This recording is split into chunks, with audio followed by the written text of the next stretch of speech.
صل على محمد وآل محمد.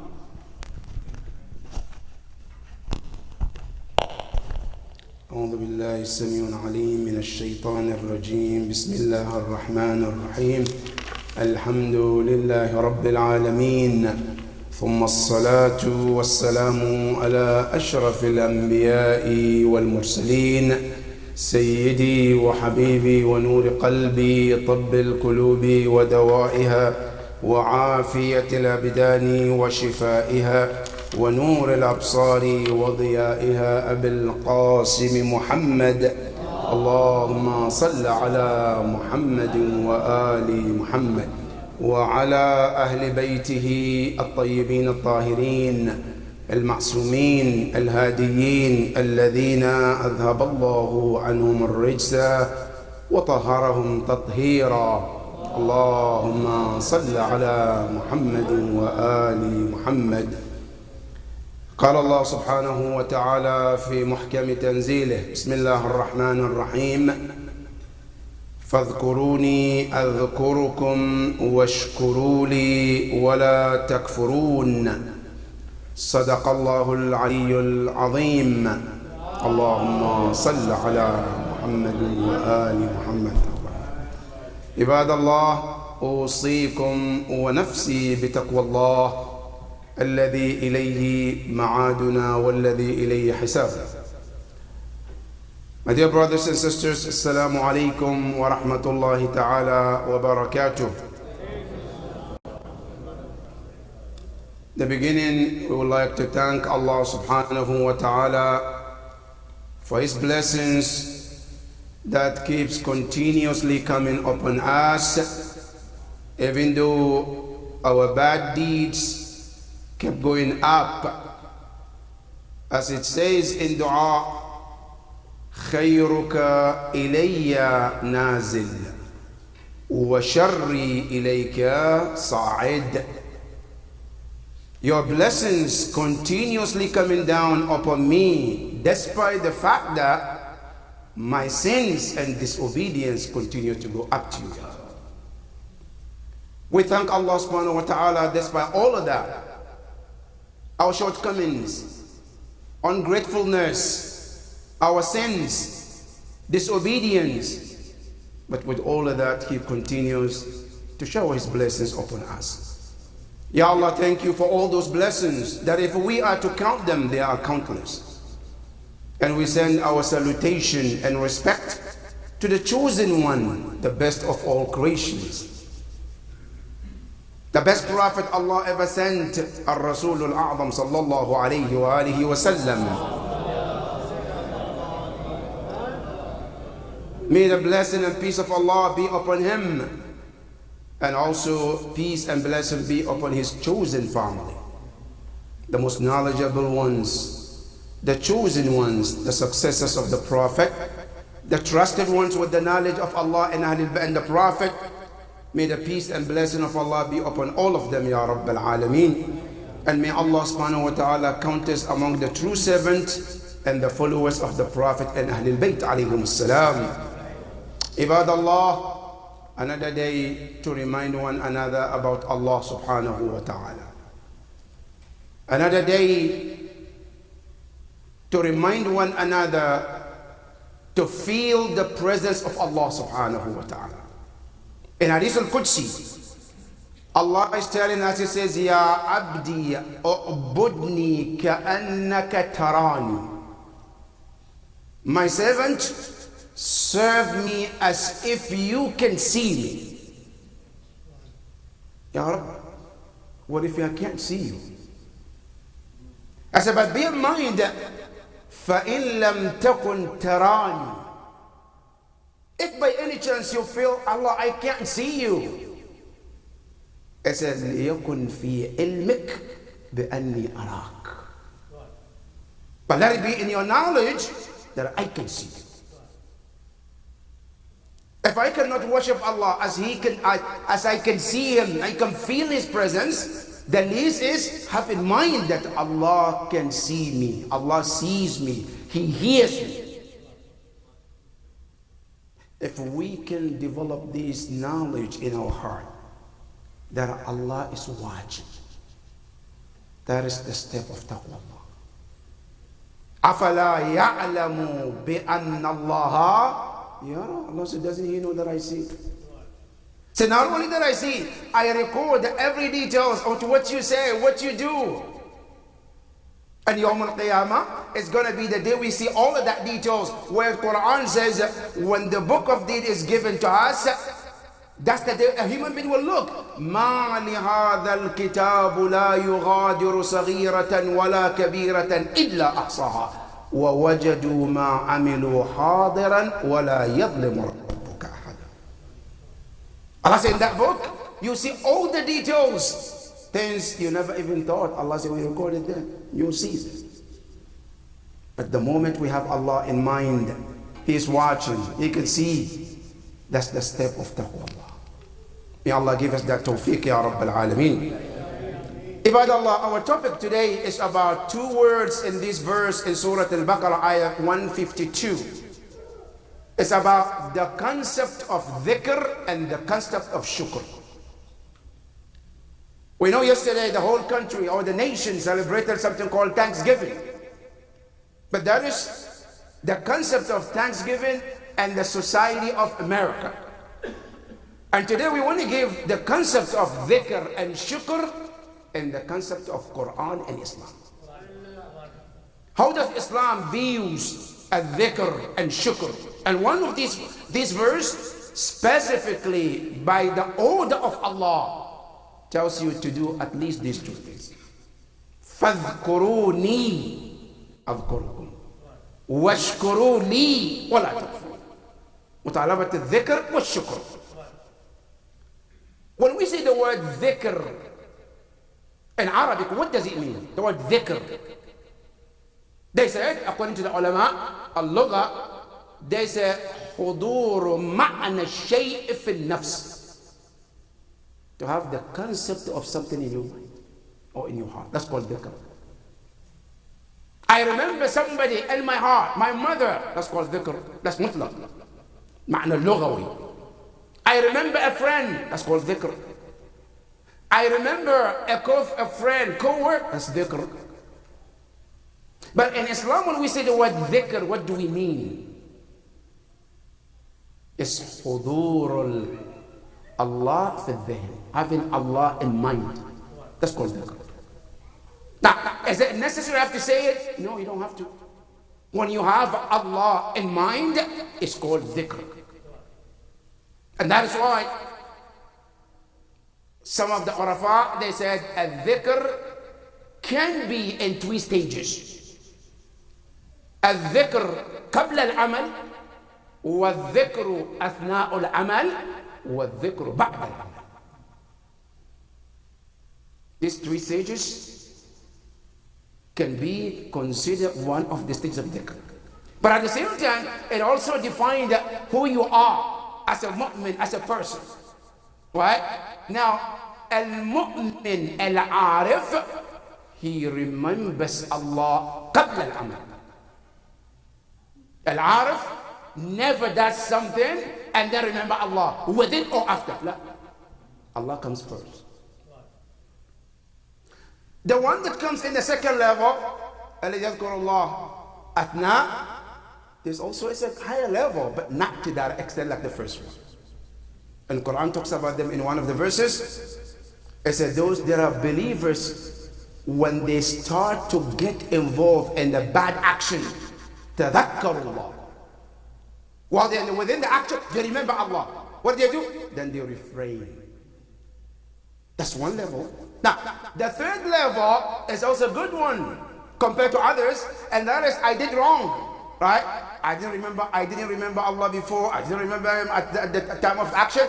Now, after the action, maybe 10 years later, like many of us, like, especially in Ramadan, Astaghfirullah Rabb, now I remember those sins. Al-dhikr ba'da al-amal. After I did wrong, years later, I remember Allah. That's called dhikr too. That is al-dhikr bimaratibiha. That's number one. Number two, which is the point that we want to mention today. Our scholars, through the ahadith and Quran, they define dhikr in 12 stages. 12 different meaning of the word dhikr. When Allah subhanahu wa ta'ala says, فَاذْكُرُونِي أَذْكُرُكُمْ, what does it really mean? And the scholars through the hadith and the ayat of Quran, they come up with the 12 meaning. Number one, when Allah says فَاذْكُرُونِي, what does it mean? المعنى الأول, they say اذْكُرُونِي بِالشُّكْرِ أَذْكُرُكُمْ بِالزِّيَادَةِ. The first meaning, when Allah says اذْكُرُونِي, meaning remember me by being grateful to me for my service that I give, my blessings to you. And in return, what do? Allah said, I will increase that blessing. And this comes from the Nas al-Quran, لَإِن شَكَرْتُمْ لَأَزِيدَنَّكُمْ. This is the first man of dhikr. اذْكُرُ اللَّهَ بِالشُّكْرِ يَذْكُرُكَ الرَّبَّ بِالزِّيَادَةِ. That's number one. Number two, there's a معنى الذكر here, meaning what? اذْكُرُ اللَّهَ بِالطَّاعَةِ يَذْكُرُكُمْ بِالرَّحْمَةِ. Remember Allah with obedience. Be a good servant of Allah, and in return He will remember you with His rahmah. You want rahmah of Allah? Yes, you do. How do I get the rahmah of Allah? The rahmah of Allah only comes when I become the true servant of Allah subhanahu wa ta'ala. Now, there are two kinds of rahmah of Allah, by the way. There is rahmah that reaches to everyone. Everyone. Right? That's called ar-rahmah al-amma. But then we have ar-rahmah al-khassa, where Allah subhanahu wa ta'ala give to certain chosen servant. And you go to the Quran, Allah subhanahu wa ta'ala talks about Prophet Lut alayhi salam. When he punishes people, Allah said, وَنَجَّيْنَاهُ بِرَحْمَةٍ مِنَّا. We rescue Lut. How? Said, because of the mercy of us. Ya Rab, why didn't you punish him? I said, because he was what? Abdul Mutiya. He was obedient servant. So then he deserved what? Our rahmah to protect him.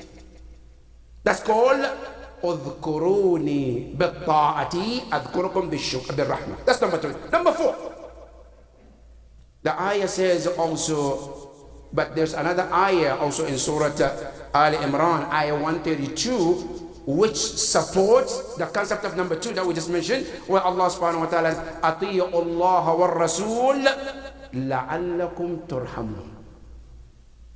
Allah said, أطيعوا الله وأطيعوا الرسول. Obey Allah, obey the messenger. Maybe the mercy of Allah will cover you. That's why He says, أذكروني بالطاعة أذكركم بالرحمة. That's number two. Number three, He says, أذكرني بالثناء والطاعة أذكركم بالثناء والنعمة. Meaning number three, there's udhkuruni means remember Allah subhanahu wa ta'ala by being thankful to Allah, by looking at your blessings that He gave you. And what? Be grateful to Allah. As in return, Allah subhanahu wa ta'ala will also remember you. With what? With His blessings and more of His blessings. That is another meaning of the word dhikr. Number four, they said, udhkurni bid-du'a adhkurukum bil-ijabah.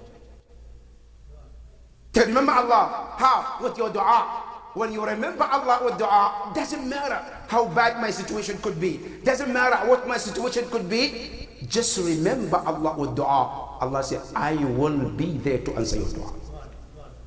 And this is where Allah subhanahu wa ta'ala also, scholars, they added this as a support of this concept, where Allah said, Udu'uni astajib lakum. Call upon me and I will respond to your call. So that is another meaning of dhikr. So dua is dhikr too. When you remember Allah and you ask Allah, it's another form of dhikr. And when you do that, Allah says, I promise you, I will accept your dua. That's another one. Number five, they says, اذكرني في الدنيا أذكرك في الآخرة. The meaning of dhikr here, remember Allah in this world, where you feel that I have options, I can do things, I don't need Allah, right? Allah said, remember, there is a day that is called the most difficult day of your life, Yawm al-Qiyamah. That's why the Quran is called Yawmun Asir, the most toughest day in your life. How Yawm al-Qiyamah can be tough? Yawm al-Qiyamah, according to the Quran, everything is completely opposite of the concept of this life that we have. This life that we have, there are so much is happening. You have an option. I can do this, right? For example, this world, you have freedom of speech. Allah said, let me tell you, that's only in this dunya. Yawm al-Qiyamah, that freedom of speech is no more. Ya Allah, what if I want to express? I said, no, you're not going to express anything.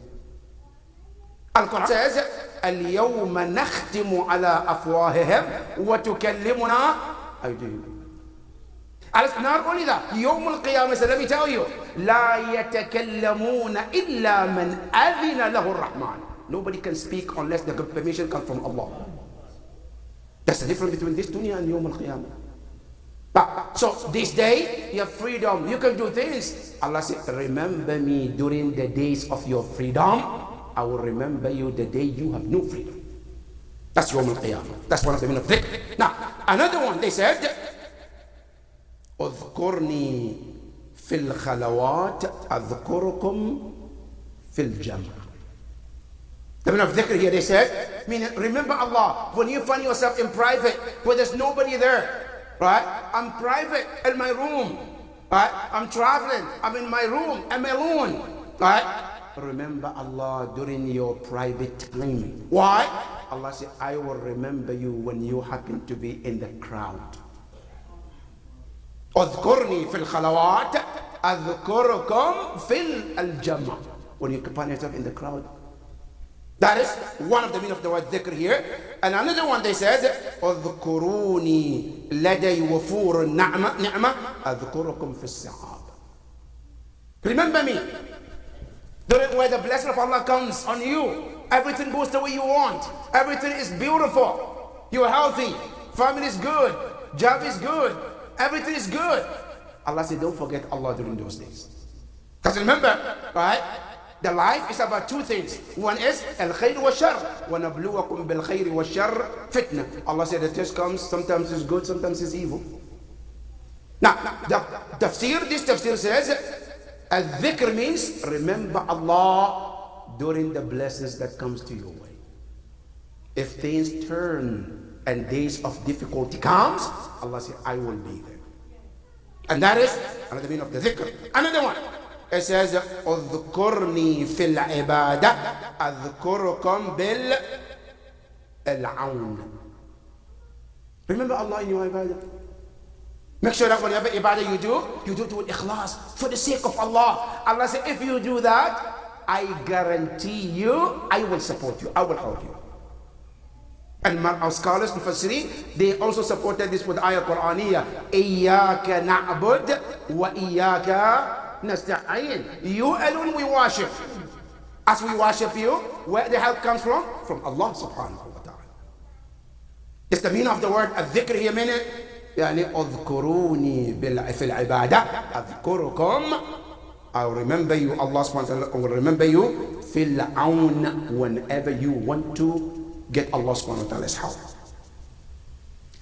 And some scholars also supported this with another ayah in the Quran. And regarding Nabi Allah Yunus, Nabi Allah Yunus was one of those who served Allah subhanahu wa ta'ala. When a moment came to his life, when he needed help, Allah was there. Where the Quran says, فَنَادَى فِي الظُّلُمَاتِ أَن لَا إِلَهَ إِلَّا أَنْتَ سُبْحَانَكَ إِنِّي كُنْتُ مِنَ الظَّالِمِينَ. Allah subhanahu wa ta'ala said, فَاسْتَجَبْنَا لَهُ. He called. Where? Allah said, in three deep darknesses. For dhulumat. The darkness of the tummy of that whale, the darkness of the night, and the darkness of the deep down of the ocean. Allah said, but we heard him and we responded to his call. That's one of the meaning of the word dhikr. Now, another one, the scholar says, اذكروني بالمجاهدة أذكركم بالهداية. Allah says, remember me by struggling towards my path, right? Struggling to get to know Allah, struggling to think about Allah. Allah says, then I will guide you. That's the meaning of dhikr here. Because Allah subhanahu wa ta'ala said in the Quran, وَالَّذِينَ جَاهَدُوا فِينَا لَنَهْدِيَنَّهُمْ سُبُلَنَا. Those who struggle in our path, they want to learn about Allah, they want to know Allah. Allah said, we will guide them to our path. They said the word of dhikr means this. Another one, they said, Allah said, اذكروني بالصدق والإخلاص أذكركم بالخلاص. Remember me with sincerity and truth. Then in return, Allah said, I will always rescue you. Really, this, I look at this as the insurance. You know, mashallah, we all live in America and we know how insurance in America works. Right? Because in America you have all kind of insurances. Right? You have a home insurance, you have car insurance, you have life insurance too. Every insurance you can think of, you can get it. Good. Now, what does this insurance work for? It works, I sign with the company, right? And as long as everything is okay, I still keep paying. Now, when something goes south in your life, for example, accident, God forbid, what happened? Then the company comes in and says, look, we got you here. Okay? We'll fix your car. We'll fix other person's car. We will do this. That's what the insurance is. Now, this hadith marks the same thing like the insurance with Allah subhanahu wa ta'ala. As if Allah is telling you, make an insurance with me, right? By being sincere in your ibadah with me, it says what? I will be there to rescue you in every problem you find yourself in. And this reminds me in Surah Yusuf alayhi salam, when Yusuf alayhi salam was a true servant of Allah all his life. Yusuf alayhi salam did have insurance with Allah. Until one day, Zulaykha wanted to accuse him falsely. And Yusuf didn't have any law firm to go to. But he has a divine law, huh? And that law, you don't need to call it. He said, I'm watching. I see it. I know what you're going through. You don't need to tell me. Right? Yusuf alayhi salam got into trouble for something he didn't do. Now Yusuf, how can you defend your innocence in this thing? Now remember, you're talking to our first lady, right? Who wanted what that's one word, you can be behind the bar for the rest of your life. And Yusuf, you are servant in that house. You got nobody. But Yusuf says, you know what? I got Allah. Ya Allah, okay, how do you work? Do you have a company? So of course I do have a company. Do you have a lawyer? Of course I do have a lawyer too. Ya Allah, okay, Yusuf is in problem. Can you send a lawyer? Say, of course I'll send a lawyer. Who? A baby infant. Say, Ya Yusuf, she will be your servant and your law firm in this matter. How? The baby who never talked. She was the one opening her mouth and said, look, there's a situation in this. Check the shirt of Yusuf. If the shirt is torn from the back, then the problem is not Yusuf, it's her. If it's torn from the front, then that's Yusuf. Now, who could think in their mind a baby infant can speak to rescue a servant of Allah subhanahu wa ta'ala? Right? Now listen to the Quran. Allah subhanahu wa ta'ala says about Yusuf alayhi salam, it said, إِنَّهُ مِنْ عِبَادِنَا الْمُخْلَصِينَ. Was one of the very chosen servants. Ya Allah, so what do you want to do for Yusuf? It said, وَكَذَلِكَ لِنَصْرِفَ عَنْهُ السُّوءَ وَالْفَحْشَاءَ. That's how we, Allah, deprived him, Yusuf, from what? From every evil that want to get to him through something. That's how Allah protects and saves you.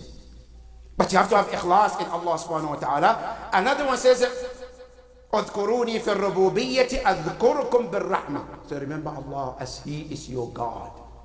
He is your maintainer. He is your provider. And He says, I will also remember you with my rahmah whenever you need it. Alright? Another one He says, اذكرني على ظهر الأرض أذكركم في باطن الأرض. Remember Allah on the surface of this earth. Allah said, I will remember you the day you get buried under this earth. All of this is the meaning of what? Dhikr. We pray to Allah subhanahu wa ta'ala to give us the better understanding of dhikr, Ya Rabbil Alameen. Ya Allah, give us the best understanding of your dhikr and help us to do your dhikr, Ya Rabbil Alameen.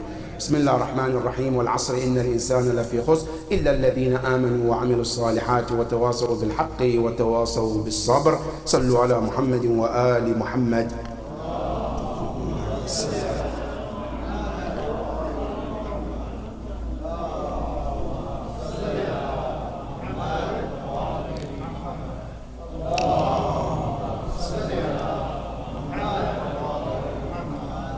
بسم الله الرحمن الرحيم الحمد لله رب العالمين ثم الصلاة والسلام على المبعوث رحمة للعالمين حبيب إله العالمين طب القلوب ودوائها أبي القاسم المصطفى محمد. اللهم صل على محمد وآل محمد وعلى أهل بيته الطيبين الطاهرين. اللهم صل وسلم على محمد وآل محمد. اللهم صل على علي أمير المؤمنين وعلى فاطمة الزهراء سيدة نساء العالمين وعلى الحسن والحسين سيدي شباب أهل الجنة أجمعين وعلى أئمة المسلمين علي بن الحسين زين العابدين ومحمد بن علي باقر علم النبيين وجعفر بن محمد الصادق وموسى بن جعفر الكاظم وعلي بن موسى الرضا ومحمد بن علي الجواد وعلي بن محمد الهادي والحسن بن علي العسكري والحجة بن الحسن المهدي أجل الله تعالى فرجه وسهل الله مخرجه وجعلنا من أعوانه وأنصاره ومن المستشهدين بين يديه جميعا ورحمة الله وبركاته. الله.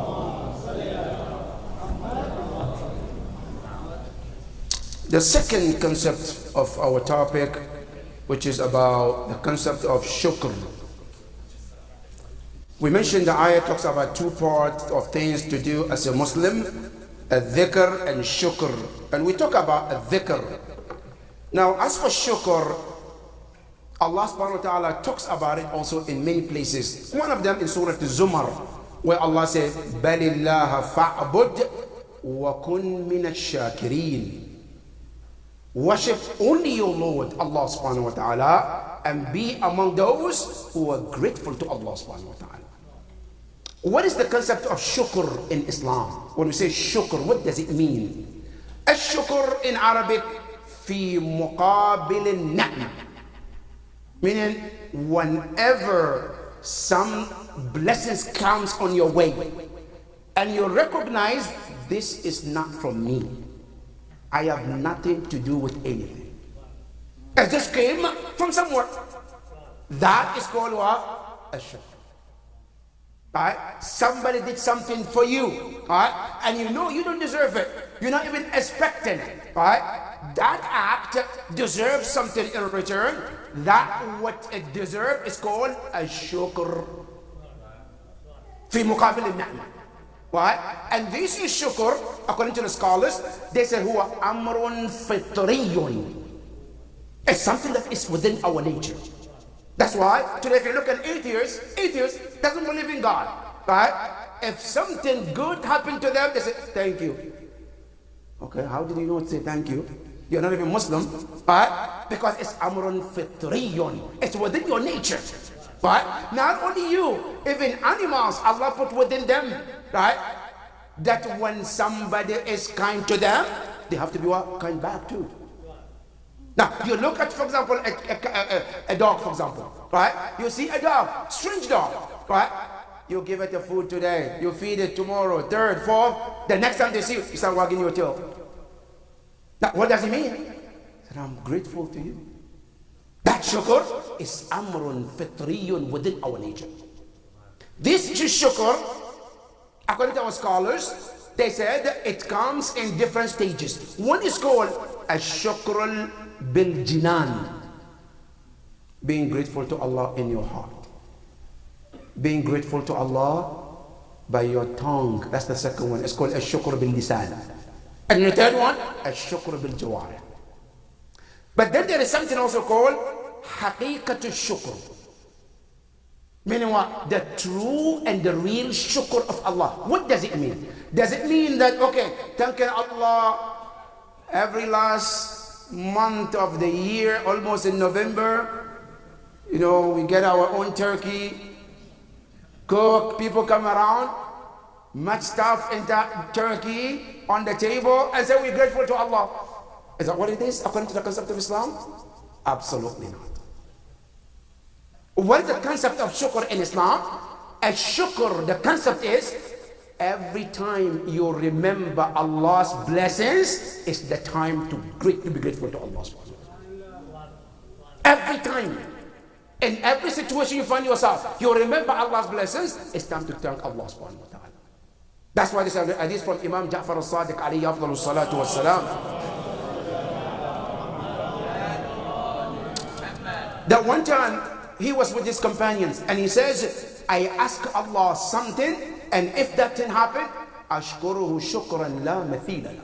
I will be grateful to Allah in a way that cannot be compared. The companions were hoping to see what would that be. When would that be? Days passed by until one day they were traveling, and suddenly they saw Imam Ja'far al-Sadiq went to sujood, and that sujood was so long. Even the narrator said, Hatta khashina alayhi. We were even scared. If he's dead, something happened. He said, then right after that, Imam raised his hand. Then the companions, we asked him, Mahadi sajda. What is this sujood for? He says, لِنِعْمَةٍ تَذَكَّرْتُهَا. For a blessing, I just remembered. And I felt I have to thank Allah now. That's the concept of shukr in Islam. That at the moment you remember Allah as blesses, that's the time to thank Allah. Not to wait until, inshallah, when I get home, inshallah, next year, No. That moment is the time of thanks. Alright? And our scholars, they mention, how do I develop the shukr of Allah? Is to always look at your blessings. Count your blessings. How do I count my blessings? Now, many oftentimes we're looking at, inshallah, if I get a bigger house that I want, if I start driving my Ferrari, if I started making, inshallah, 3 digits of, then I will thank Allah for that, right? But no, you have to start from the bottom. How do I start? Now, in case you don't have anything, you have zero, you are homeless, there is something to always think and look and say, Alhamdulillah. What is it? Go, you don't have anything, right? You don't have anything. Nothing you have. But go to the hospital and then you remember to say Alhamdulillah. When you look at those people laying there and they're willing to give everything they have just to walk out of that bed, but they don't. And you're moving around, that itself is enough to say Alhamdulillah. You will never appreciate Allah until you put yourself into that situation of hospital. Now, not only that, I don't have anything. I'm complaining. Think about it. Go to the cemetery and see those who are laying there. And by chance say, Assalamu alaikum, with the higher voice. See if somebody can respond to you. Wa alaikum assalam, where you can hear them. Then you remember life and death are 2 different worlds. You can walk back home, they cannot walk back home. Then you understand to appreciate Allah and the life that He gave you. You have a life, you're moving around. You say, I don't have money. How can I thank Allah? You cannot understand how blessed you are to have your freedom until you walk in some place called prison,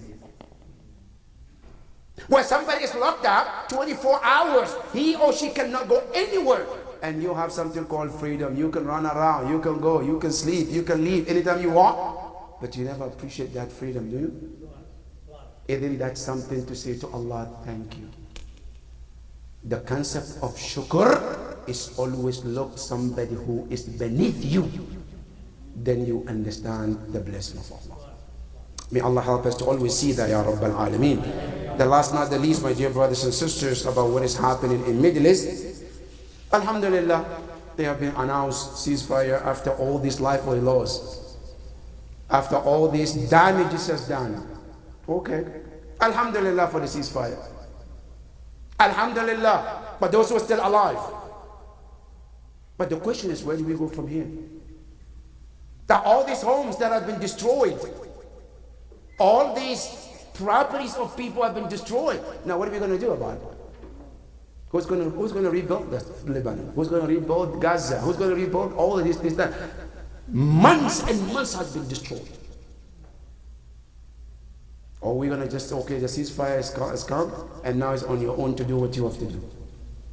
After you destroy every single city in that neighborhood of Syria, in Lebanon, and also in Palestine. But here's my dear brothers and sisters. Our responsibility, our Muslim is not over. We know we have a responsibility during the war, and we have a responsibility after the war too. Our responsibility during the war is to speak up, to stand against the Madloom. Say whatever needs to be said, do whatever we have to do. Now the war is over, our responsibility is not yet over. Towards whom? Towards our brothers in Palestine, in Lebanon, in Palestine, and also in Syria. We still have responsibility. Now, what's my responsibility? Now they can come back home, but where? Where's called home? Where's the home? Now our responsibility is to help them financially as much as we can. So they also can have what? A place called what? Home. Today we are sitting in our homes, Thanksgiving, mashallah, we eating. Remember those brothers who are sitting in cold? They don't have any place called home. Some of them still returning back to what they call home, but it's no longer home. They are returning back to a place called what? Destruction. But our job as brothers and sisters to help in any means that we can. And we pray to Allah subhanahu wa ta'ala that this becomes the end of it, Ya Rabbal Alameen. Ya Allah, we ask you to protect our ummah, Ya Rabbal Alameen. Ya Allah, hasten the appearance of our 12th Imam, Ya Rabbal Alameen. Our ummah, brothers and sisters, those who are sick, give them the fastest recovery, Ya Rabbal Alameen. Our marhumin, marhumat, Ya Allah, be pleased with all of them, Ya Rabbal Alameen. Bismillah ar-Rahman ar-Rahim. Inna ataynaka al-kawthar, fasalli li rabbika wanhar. Inna shani'aka huwa al-abtar. Sallu ala Muhammadin wa ali Muhammad.